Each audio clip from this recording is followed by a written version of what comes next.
नमस्कार. माझं नाव जावेद शेख आहे. मी लोणी काळभोर इथे राहतो. माझं वय 19 आहे. असं बाईक चालवताना माझी बाईक स्लिप झाली होती. बाईक म्हणजे कॅनलमध्ये गेली तर मोठा ॲक्सिडेंट झाला होता.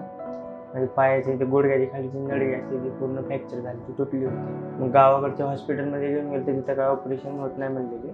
मग तिथून पुण्याला विश्वराज हॉस्पिटलमध्ये घेऊन आले. डॉक्टर प्रमुख सुर्वे सर त्यांनी माझी हालत बघितल्यानंतर त्यांनी माझ्या घरच्यांना ही गॅरंटी दिली की तुमचे पोरगं पहिल्यासारखं चालू शकन.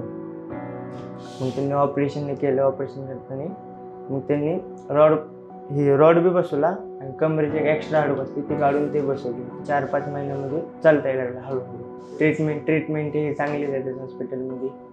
सर्व म्हणजे जेवणाची वगैरे सर्व सोय आहे इथं. डॉक्टर लोक हे सगळे टायमिंगवर तपासायला येतात 5-5 मिनिटांनी. सगळी काळजी घेतात, आपली घरच्यासारखीच काळजी घेतात हॉस्पिटलमध्ये. सगळं हॉस्पिटल हे सगळं भारी. डॉक्टर प्रमोद कुमार सुर्वे सर यांचे मी धन्यवाद मानतो. विश्वराज हॉस्पिटलचे धन्यवाद.